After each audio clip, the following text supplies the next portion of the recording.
Hello students, welcome to my YouTube channel Accounts Mantra. Today I am going to discuss the topic related with the class 12th economics in twofold motive behind the systematic deindustrialization during the British rule in India. First motive was to exploit India's wealth of raw material and primary products.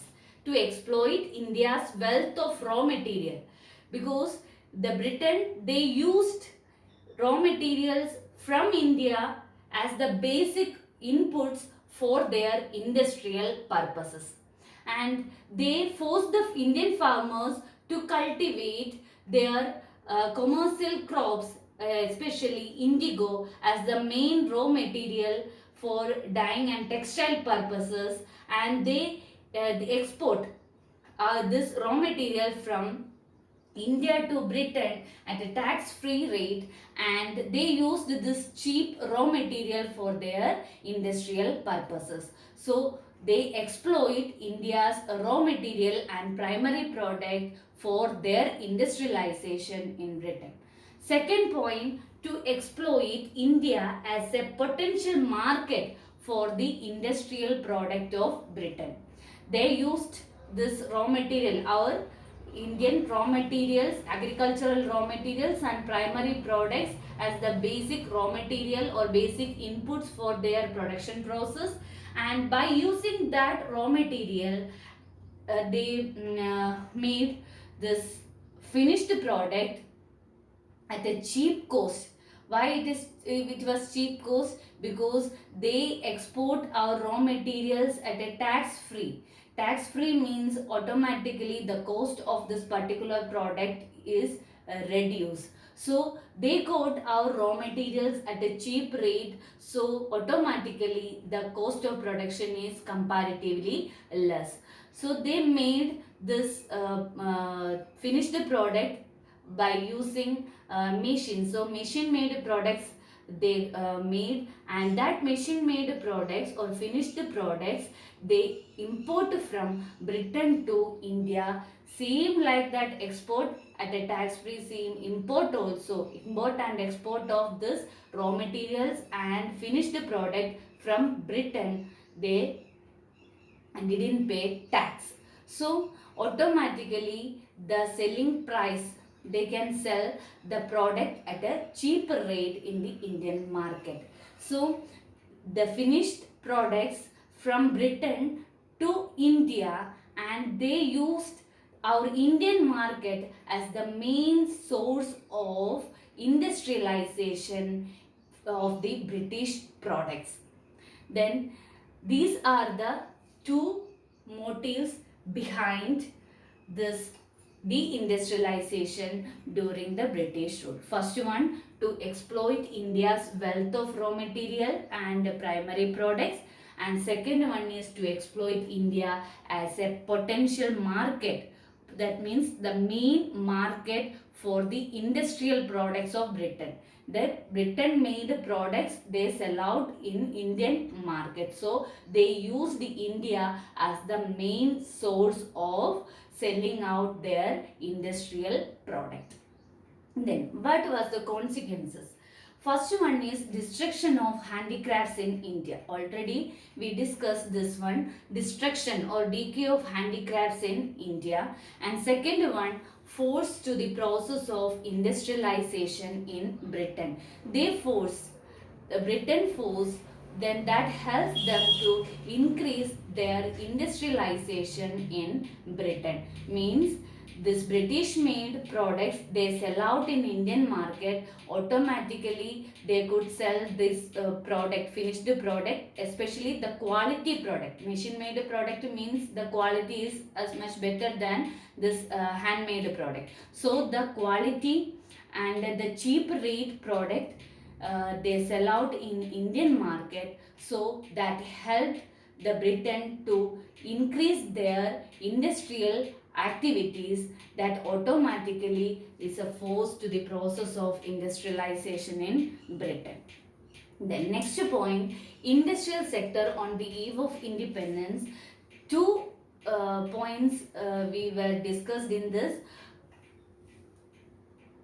Two points we are going to discuss. First one, decay of handicrafts, that I already told you. This decay of handicrafts, how it was affected. Then second point, slow growth of modern industry. Slow growth of modern industry. Under the British Raj, modern industry showed only slow growth. Our modern industry, the industrial sector, was growing very slowly. Then, no initiative was ever taken by the British government to industrialize the Indian economy. No initiative was taken. Why? Because their ultimate aim was to industrialization in Britain. How this British product, how they can sell out in our Indian economy, that was the main motive behind. So if anyhow this our Indian industries were developed, then that is negatively affected the Britain industrialization in Britain. So this British government never ever took any initiative for the development of industrialization in Indian economy.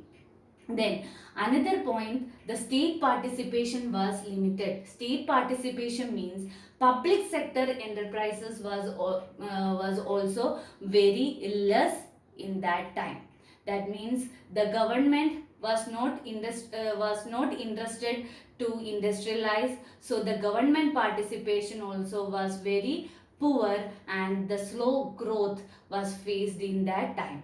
Mainly the few industries, especially textile mill, paper mills, and this iron and steel industries, these were the main industries especially that was developed in that time, mainly because of after this World War II, some this type of items demand was increased. So that purposes this industries that time developed.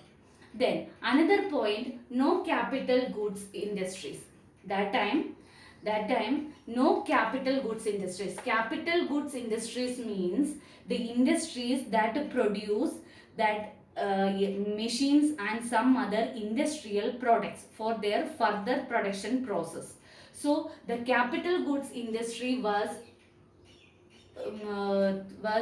very less. Very less means most of the time that this capital goods industry worth the name. So because this industry they require more investment, and the Indian that time the Indian investors was not too strong to invest this huge amount to the industrial sector for this capital goods. So that was the another problem faced by the Indian industrial sector for the slow growth of modern industry. Then this industry requires huge investment which was beyond the means of the Indian investors. So in this absence of this capital goods industry, industrialization in India remained as a lopsided process. Then after this first decay of handicrafts and slow growth of modern industry, then our Indian industrial sector on the eve of independence was showing this backward and stagnation. And the British government, they mainly focused on the creation of infrastructure to export of this exploitation of the Indian markets for the rapid expanding industry in England. This British government, the British government was mainly focused for the infrastructural development. The infrastructure development like railways, power generation, development of port, and the means of communication like that. They mainly focused on this infrastructure because of expanding their industrialization in Britain. Then they used this sources for the exporting of raw materials from India to Britain. So these are the main points related with the that industrial sector on the eve of independence. Finally, we can conclude that Indian industrial sector on the eve of independence was backward, and then that destroyed the handicrafts, and that was the slow growth of modern, that was caused the slow growth of modern industry in India.